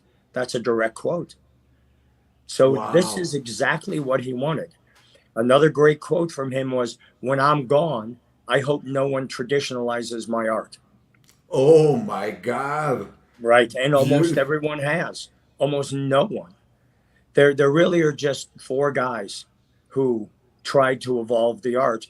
And of those people, all well-intentioned, all very, very qualified, with a lot of time and experience with Mr. Parker, none of them approached evolving the art to include MMA, ground fighting, jiu-jitsu in your self-defense techniques. And that's exactly what we did. We call it Kenpo 5.0 because it's the 5th evolution of Kenpo. So that's where the name came from. So when I began in 1983, excuse me, there were 32 techniques per belt. 32. And they were 32. And they were written out. And then the top right-hand corner was V-1, version 1. Then later, Mr. Parker evolved the techniques further, changed the order. So there were 24 techniques per belt. And that became, and if you looked at that text that he wrote, in the top right-hand corner was V-2, version 2. So then, after he died, I knew that he wanted to change the order to what he called the 16 and 20. So there'd be 16 techniques through the colored belts, and then 20 through all of the brown belts through first degree black belt. And he only had one school that did that, and that was Brian Duffy in Austin, Texas. So we changed the technique structure so that it would be 16 and 20. So that was version 3.0. But there was a problem with that where the techniques that were taught in that kata didn't match with the techniques that were taught in that belt. And I thought that was wrong. So we changed the order again so that all of the techniques that are taught in that form at that belt are taught in that belt requirement, in that syllabus. That became Kenpo 4.0. And then Kenpo 5.0 is when we tipped over the apple cart and changed the entire art to address and bring in that huge skill set of fighting on the ground, grappling, jiu-jitsu, MMA, whatever you want to call it, so that each technique was analyzed against the new fighter And if those techniques were completely ineffective, and in fact, some of them did exactly what the opponent wanted you to do, those were selected for extinction from the system and replaced with brand new techniques that only exist in Kenpo 5.0. Wow, tons of information. El maestro Jeff Speakman mostró una técnica icónica del Kenpo que se llama cinco espadas, five swords. En la concepción antigua se ejecutaba un volado de brazo y bueno, toda la técnica se desarrollaba de allí. Esta manera de hacerlo es contra un jab y contra un golpe cruzado y ahí se desarrolla la técnica. Y este es un buen punto para mostrar cómo fue desarrollándose el Kenpo. Anteriormente se dice de broma, medio de broma, que las técnicas de Kenpo funcionaban contra un borracho en un bar. Pero ¿qué pasa cuando ese borracho de veintitantos años para acá, además de estar ebrio, hace MMA? Entonces es totalmente diferente. En el mundo de las artes marciales mixtas hoy en día tan populares, ya es un peligro tratar de ejecutar las técnicas como se hacía antes. Ya no van a funcionar contra ese ebrio que ahora también sabe de grappling, de pelea en el suelo, etcétera, etcétera. Entonces el maestro Ed Parker había dado el comando de que a todos sus alumnos de que el arte del Kenpo debería seguir evolucionando. Entonces el maestro nos explica por qué hablamos de Kenpo 5.0. En 1983, cuando el maestro Jeff Speakman, llegando después de trabajar Goju Ryu con el maestro Lu Angel, llegó a la escuela de Pasadena, en las anotaciones de los grupos de técnica decía 1-0. Entonces eran 32 techniques at that time, 83, 34. 32. Ok, eran 32 técnicas en ese entonces y el maestro Ed Parker había puesto 1.0. Y después reagrupó las técnicas y entonces ahora fueron 24 Correcto. techniques. Y entonces reagrupó las técnicas a 24 por cada grado y le puso 2-0. Y después vino otro reacomodo. From 24 we go through to how many techniques? 16 and 20. 16 through the lower belts and 20 through brown and black. Ok, después para cintas menores nos fuimos a 16 y para las cafés se fueron a 20. Y esa fue la versión 3.0. Y después el maestro Ed Parker las reagrupó nuevamente. The fourth installation was how many techniques, sir? Then we 16 and 20, that stayed that same. We just changed the order of the techniques. Okay. Siguieron siendo 16 a 20, pero las reagruparon, cambiaron el orden. Y esa fue la versión 4.0. Sin embargo, las técnicas no reflejaban lo que contenían las formas. Por ejemplo, una característica de las formas de Kenpo es que lo que vemos en una de las técnicas refleja el set de técnicas de esa cinta y no encajaban, ¿sí? No hacían match. Entonces, después viene el maestro Jeff Speakman y crea la respuesta del Kenpo 5.0 a la pelea en el suelo, al concepto de Jiu-Jitsu, al concepto de pelea occidental. Mete el cuchillo, mete los modelos de combate y eso es el Kenpo 5.0. Solamente 4 personas en el mundo tomaron la misión que había encomendado el maestro Ed Parker de hacer evolucionar el arte. Hicieron su mejor esfuerzo, todos de mucho corazón, pero nadie dio una verdadera respuesta a la pelea en el suelo, el nuevo modelo de combate. El maestro Ed Parker decía, cuando yo me vaya, no tradicionalicen mi arte, por favor, no tradicionalicen mi arte, háganlo seguir evolucionando. Y de eso se trata el Kenpo 5.0, por eso es el 5. Iván Trejo Ortega says, an honor to have taken a seminar with Grandmaster Jeff Speakman. Great teachings, such an honor. So that's why we call it Kenpo 5.0, step by step. Right. Wow. And back, it was 2005 here in Las Vegas where we had the last black belt test for Kenpo 4.0.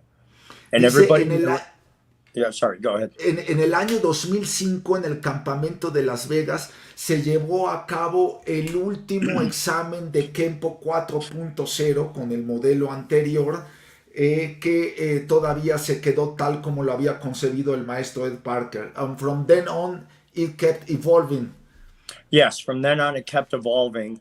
And those evolutions became so big that eventually we actually, in like 2014, began rewriting and refilming the entire system because there was so much more that we learned, and we advanced our system even more. So now we actually call it Kenpo 5.0 version 2.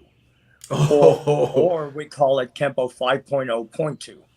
5.0.2. Ok, right. Dice que en 2014 ya había evolucionado tanto la visión del arte del Kenpo de Jeff Speakman que decidieron llamarlo en el campamento de Las Vegas de 2014 Kenpo 5.0 y no ha dejado de evolucionar al punto que ahora es Kenpo 5.0.2, la versión 2 del Kenpo 5.0. So maybe in the future we'll have Kenpo 6.0? Maybe, exactly. Podríamos tener...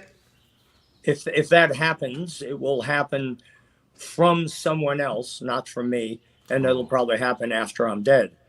But all my students know it is your responsibility to continue to evolve the art to make sure that it remains relevant in the current day situation. Now, I think with Kenpo 5.0 version 2, we have a very, very well thought out, very well developed system that will last for a long, long time.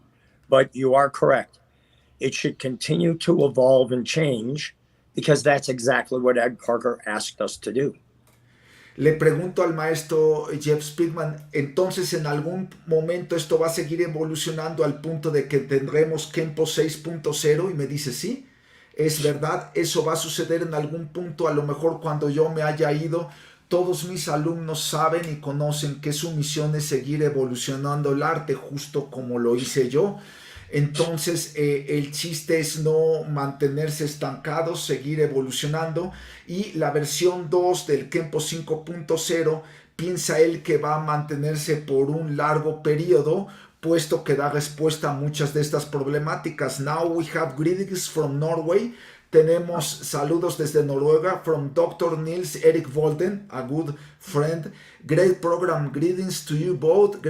Saludos a ambos, Grandmaster Jeff Speakman, Grandmaster Alonso Rosado. Yoshimori Martial Arts System México. Why Kenpo 5.0 lo acaba de you explained it already. Por favor, vean nuevamente la explicación que dio el maestro Jeff Speakman, larga, hace unos minutos, para que tenga respuesta a lo que nos acaba de preguntar Yoshimori Martial Arts System México. Muchas gracias. Oh, beautiful. How we have a offline from 2014.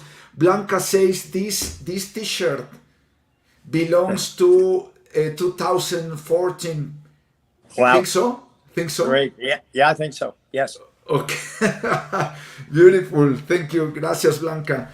Beautiful. So, could we see some other examples of the techniques of 5.0? Yes. The volume is too loud, but as we return, we can comment a little. Exactly. So maybe we can show Shield and Hammer, yes. Thundery Hammers. Do you think it's good, sir? Absolutely. Whatever you want. Yeah. Okay. Thank you, sir. Thank you, sir. Thank you for allowing this humble Chilango Sattva student of yours. Le agradezco al maestro Speakman, es una antigua broma. Le agradezco de que le permita este humilde Chilango Sattva. Chilangos. Exacto, forever. Chilangos forever. Chilangos forever. Vamos a mostrar. He's got his guard up. I see that. I choose Shield this and hammer. particular stance with this hand on the inside here, getting ready to do my extended outward block. He shuffles in, 1, 2. And this hand is right in front of the right hand. So now I'm going to take this hand from point of origin. I'm going to shuffle right back into the middle of him and take a right hammer fist and slam the side of his nose. Now, the reaction from that action is to turn his head this way. What effect does that have? Cancel his right hand. For a long time, no, but just for the second that I need. So I did some damage. I broke his nose, straightened my arm with a hammer fist, canceled that potential weapon. Point of origin drop, elbow to the solar plexus, which brings him back down inside of me. Now my hands are here. I go right through this open-end triangle here with a 2-finger eye poke, and that rocks his head back. As this hand comes out, my right hand rebounds, comes back off my rib cage, and comes back with a back knuckle to the solar plexus, bringing his head forward so I can hit him with an elbow coming up, and then pivot and move into him with a hammer fist to the groin, and I cover up. Okay? Let's go.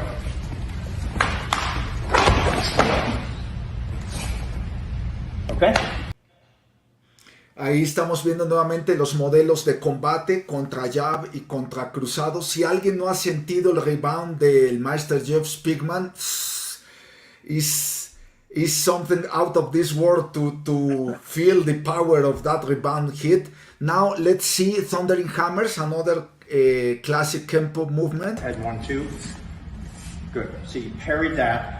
He's going to go do grab of greater control, check at the elbow, so the elbow can't bend in and hit him anyhow. Comes across with a left vertical punch across the face. See how that makes him look in the other direction, which opens the opportunity. In this case, bring this back to a check, hand point of origin, drop straight down, push, drag, shuffle, forearm strike across the solar plexus to a closed kneel. Now, stay right there.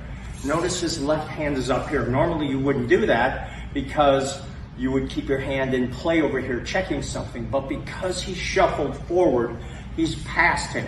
There are no weapons over here that could hurt him, so he brings this hand up into what looks like an upward block position to get ready for the next strike. This hand comes inside, over the top, rolls, turns over, checks as he drops with a strike to the kidney. This hand then is going to contour, roll over, check here, which frees this hand to come up, and he drops and turns his stance again and does a hammer fist to the back of the neck. Moves up the circle, rebounds with a back knuckle to the temple, and before he loses him, very small circle in front of the face with a push, drag, shuffle. Hits his forearm, causes his fingers to react and whip up, scrape into the eyes, and then he covers out. Okay, let's go.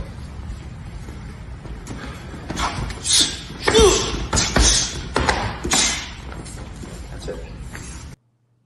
Wow, let's watch 2 more, and then we'll go back with you. Okay, circling the horizon is next. It's another left jab, right cross. Dan's doing it. I think we're good from here. Get ready. So we get right to the figure 8. Let's go over through that. Go. Now he's going to drop this hand to check. Bring his leg up, cap up, and execute an inverted foreknuckle to the chin. Drop that down a little bit. Finish his step forward and drops that elbow right into the solar plexus. Now he's going to drop down on his left knee. Back knuckle the inside of that leg. His hand flashes through it. Left hand grabs the back of his leg. Now here comes the takedown. Shoots his leg and heel palm takes him down. Right leg comes up to check that line of entry. Releases this leg. This hand now is responsible for making sure that none of these things can strike him, these lines of entry. He now works his way up into a full mount. Wraps his feet underneath, grapevine. Left, now come on over here and come in really tight if you wouldn't, come low. When he came up, his left arm immediately went behind the neck. His right hand makes a half fist, and it's going to go into the carotid arteries here, and his left hand comes up to grab it to assist in that pressure. But of course, he wouldn't probably drop his chin.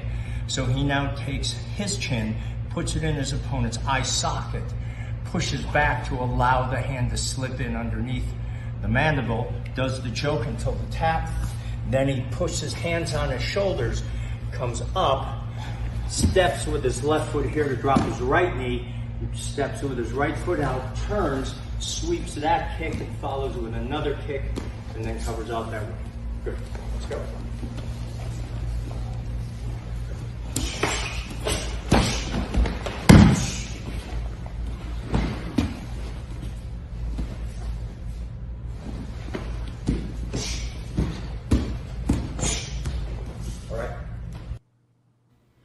There you can see the blend of the Kenpo concepts along with ground fighting and etc. Right. That's a perfect example. It is. It's a perfect example. And there's one other thing that happens in this example that isn't that obvious. So I'd like to talk about it if you don't mind. So one of the things that makes Kenpo 5.0 different even from MMA and Jiu-Jitsu is that we do things that are illegal for them. They don't do them because they're not allowed to do them. And that's because MMA and Jiu-Jitsu is a sport and Kenpo is an art. So we don't have limitations of what's allowed or not allowed. So in this particular case, we're doing strikes to the base of the neck and collapsing the trachea. And to expose the trachea to get the forearm inside to do the damage, we take our chin and stick it in the eye socket and force the head back just with our chin. That allows you to sink the hand in underneath the trachea to affect the choke. Those are things that are not allowed in the sport application. And that's why we do them in Kenpo 5.0. Because if you're engaged with a trained MMA person, they're not going to expect that. And they're not going to expect getting hit in the groin because they don't do that either. So we know that and we take advantage of that and make that be a part of the technique. Wow, such an explanation, sir. Miren, por ejemplo, aquí hay una diferencia vital entre el Kenpo 5.0 y las artes marciales mixtas. Por ejemplo, él dice que por brutal que sea la competencia, por contundente que sea el arte marcial mixto o el jiu-jitsu, no deja de ser un deporte. Entonces, en esta técnica de circundando el horizonte, podemos ver, por ejemplo, golpes con el antebrazo a la tráquea, la barbilla en el globo ocular para forzar a abrir, golpes en la base del cráneo. ¿Sí? Todo esto estaría prohibido en las artes marciales mixtas. Y entonces esto fue diseñado de tal punto que si tenemos que algún día enfrentar a un exponente de artes marciales mixtas, a este ebrio experto, entonces tengamos la ventaja o tengamos algunos elementos que jamás esperaría porque su deporte no los contempla, no los permite. Very interesting explanation. Another evolution, the knife techniques, right, sir? Yes. Those all came from Ed Parker. So when we got to all the way through all of the techniques, extensions, sets, and forms, we were now at the very end. And instead of teaching us the form 8 that he had, which was the knife form required for 5th degree black belt, instead of teaching us that, he started teaching us these other knife techniques that had nothing to do with the original knife techniques that are in brown belt of Kenpo. So then Perfect Weapon came, and then shortly after that he died, as everyone knows. But I still had that knowledge and information of the knife techniques that he was teaching us outside of the system of Kenpo karate. That's where I got the information from to bring back in to our system now called Kenpo 5.0 and bring the newer updated knife self-defense techniques into our sphere into our system. That's where that came from. And then because of that, we then created our own Form 8 because we weren't doing the old knife techniques anymore. So we needed to update that. So our Form 8 is only for Kenpo 5.0, and it only reflects the knife techniques that we do in Kenpo 5.0.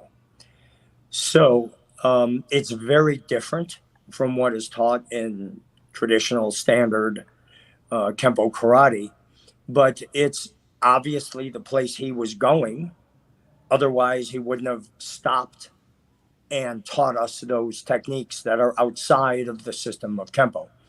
So, as everyone knows, he died very, very abruptly at age 59. He died before the movie Perfect Weapon Yes. came out, which was incredibly tragic. And that's really the reason why I haven't watched The Perfect Weapon since it came out, because he never saw it. And he was on the set with me every day. Obviously, we were very, very close. And because we were close during that time, I got to know how he thought and how he developed the system. So because I learned how he did it, I was able to do it, to update the system and include this enormous world of grappling, ground fighting, whatever you want to call it. But those are really the reasons why I did what I did. I never thought that we would be in a system separate from Kenpo karate. I only chose to change the word karate out for the symbol of 5.0 because the Parker family was suing everybody again and trying to force them to come into their organization. And they were successful in doing that with many smaller independent dojos, forcing them to come in. So I changed the name to create more distance from Kenpo karate because the Parker family was using legal lawyers and the legal system to force people to come back in. I feel very strongly that that was a bad decision. That should never have been done. People should go into whatever organization because of the leadership and the value of what that organization has to offer. Why would you want to force people to do something that they wouldn't feel good about? But in time, it became clear to me that actually creating our own system and moving away from Kenpo karate entirely was best for all of us. So that was not my intention in the beginning, but it is how it evolved naturally over 20 years. Es muy interesante lo que está diciendo el maestro Jeff Speakman. Él nos dice, le hice una pregunta que si las técnicas de cuchillo, bueno, fueran parte de la evolución del 5.0. El maestro Jeff Speakman dice que sí, que son las directrices que ya había sentado el maestro Ed Parker antes de morir, que las enseñó directamente al maestro Jeff Speakman y a pocas otras personas, y que bueno, estaba el maestro Ed Parker tan involucrado en el arma perfecta que bueno, pues ya no hubo más tiempo de eso. El arma perfecta nunca la vio terminada el maestro Ed Parker, murió abruptamente a los... He was 59 years old. Right. Tenía 59 años cuando el maestro Ed Parker murió. Él nunca terminó de ver la película en su edición final. Por eso es que es tan difícil para el maestro Speakman verla.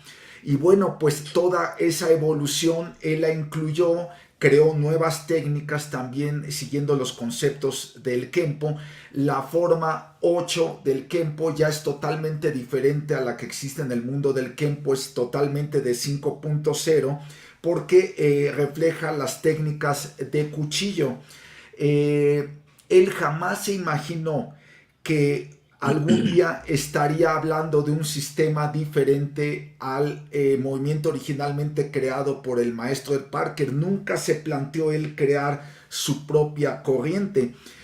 Sin embargo, tuvo que suceder. Y en ese entonces, cuando el maestro Ed Parker falleció, la esposa del maestro Ed Parker, su familia, empezó a tomar acciones legales contra todas las personas que estuvieran haciendo Kenpo o agrupaciones más pequeñas como las del maestro Speakman, y les mandó todo un ejército de abogados, empezó a demandarlos, y entonces finalmente el maestro Jeff Speakman optó por quitarle el sufijo karate y se quedó en Kenpo 5.0 actualmente. Él piensa que fue un error de la familia del maestro Ed Parker seguir ese curso de acción, porque uno debería permanecer en una organización convencida del liderazgo, convencida de la altura de la persona que está al frente, no por ser forzados legalmente a hacerlo. Entonces, bueno, es una reflexión que hace el maestro Jeff Speakman, y por eso es que ya no le llama Kenpo Karate 5.0, sino Kenpo 5.0. Sir, we're approaching the 2 hours Yes. long interview. Maybe we should make a second part. I expect I can foresee more than 10,000 views in the days to come that follow this live interview. Maybe we should schedule a second part with more footage, with more material, with more in-depth analysis of your legacy in the Kenpo Yes. world and in the martial arts as a whole. Let's Yes. read some other salutes. Can I interrupt Please, 1 second? please, sir, please. This is important to me. So yes, I was actually going to bring up, I know we're getting ready to close, but there's one thing that I wanted to say to everybody. First is, if you would like, please contact Senior Rosado and request that we have another session. I would love to do that. I love Mexico. I love the people of Mexico. And of course, the food helps. De enchiladas, de arrachera, de tequila. But I have, even when I first began to come to Mexico in 1991 to open the Perfect Weapon, I just fell in love with the Latino way of life, and I was so accepted by the Mexican people, and I felt so at home, especially in Aguascalientes, where I spent most of my time in Mexico. And I miss that, and I miss them, and I love Mexico and the way you live and how you put family as first and the love that you have for one another. It's definitely the way to go through life. But we have been able to take the Kenpo 5.0 V-2 version 2, rewrote everything, reshot everything as you have been showing, explaining in great detail, and then letting the students do the techniques full speed. And that is now available on a thing we call the 5.0 University. So we have put everything on video. And if you go to jeffspeakman.com, you can pull down the menu and you can find the online university. It's called the Online Academy. And you can contact Jenny Kuiper and you can study Kenpo 5.0 online. And in fact, you can do it privately if you like. So if you feel like you're going to be punished from your instructor or from your organization, Okay. for looking into Kenpo 5.0, you can do it anonymously. But just go to jeffspeakman.com, look for the Online Academy, and then follow that. And you can begin looking in to Kenpo 5.0 if you wish. Because every technique, every set, every form is available to all Kenpo 5.0 students 24/7 on any device, anywhere in the world. So you can be on your cell phone in Italy and just log on and you will have access to all of that information. Dice el maestro Jeff Speakman, muy interesante lo que está comentando, que bueno, si desean ustedes una segunda parte de la entrevista para ir más a fondo en todo esto, en lo que hace específico, en lo que hace tan diferente al Kenpo 5.0, por favor háganoslo saber de manera personal, Alonso Rosado, o directamente en los comentarios de Revista Katana para dar una continuidad a esta entrevista e ir más a fondo. Él comenta que existe lo que le llaman la Academia en Línea de Kenpo 5.0 o la Universidad del Kenpo, como le llaman también, que pueden encontrarla en www.jeffspeakman.com. Allí está toda la información. Uno puede participar de manera individual, de manera anónima, inclusive si piensan tener problemas con su organización o con su profesor, pueden hacerlo en su casa, donde estén, en un celular en Italia, no importa todo esto, simplemente entren a jeffspeakman.com, pueden contactar a Jenny Kipper, y bueno, esta universidad, esta institución está disponible 24/7, 24 horas al día, los 7 días de la semana. Entonces, ya lo saben, el maestro Speakman también opina como yo que debemos ya ponerle una pausa a la entrevista. Son casi 2 horas. 2 hours is longer than the perfect weapon length. Huh? So we're going to the second installment very soon. Let's see some other salutes. Maybe let's save that for next time.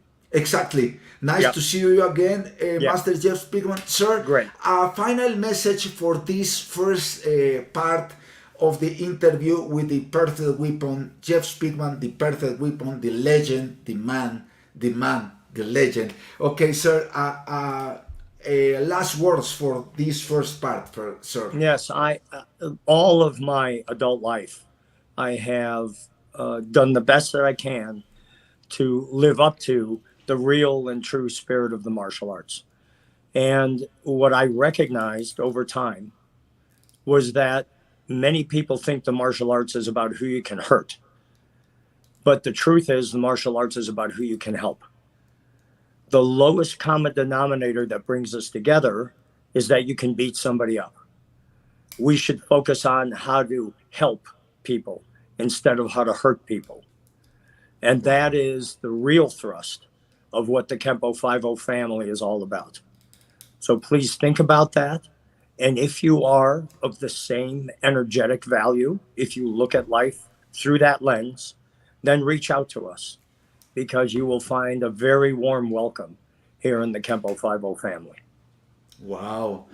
Dice el maestro que toda su vida adulta él ha tratado de honrar los principios del arte marcial, los valores del arte marcial, que desgraciadamente su más bajo denominador común que une a muchísimas personas en el arte marcial de manera incorrecta es el cómo pueden lastimar a otras personas, y él no está de acuerdo con eso. El arte marcial debería ser cómo podemos ayudar a los demás. Entonces, todas aquellas personas que vivan de acuerdo a este ideal de no lastimar, sino que el arte marcial es para ayudar a los demás, acérquense a nosotros, vamos a seguir creciendo juntos, y ese será su mensaje. On my behalf, sir, I thank you from the bottom of my heart for the trust in myself, in my father, and in our whole family. We keep, as you know, trying to understand and to train the Kenpo 5.0 from the way I grasp it. So later on, I'm going to go more in depth through the system that you created, and I always be your student. I'm proud of student of Mr. Speakman, and it's about of life and beyond life, even beyond this life. We'll continue this friendship and this learning, and I thank you from the bottom of my soul. Le agradezco al maestro Jeff Speakman, le digo que nosotros pues todos estos años en nuestra academia de mi papá tratamos de enseñar lo que hemos aprendido, lo que creemos haber aprendido del maestro Jeff Speakman. Y bueno, pues es una experiencia que jamás va a parar. Le digo que él siempre será mi maestro en esta vida o después de ella en el mundo de las artes marciales. Estoy hablando del mundo de las artes marciales. Es mi mentor de Kenpo 5.0, mi maestro, mi inspiración, y entonces pues es un lazo que nunca se rompe en este contexto del arte marcial. Le agradezco, gracias a todos ustedes. Long life to martial arts. Gracias a larga vida a las artes marciales. Thank you for all the Kenpo family all around the world that were with us this evening. And thank you for all of you that are watching this after this live interview in days to come.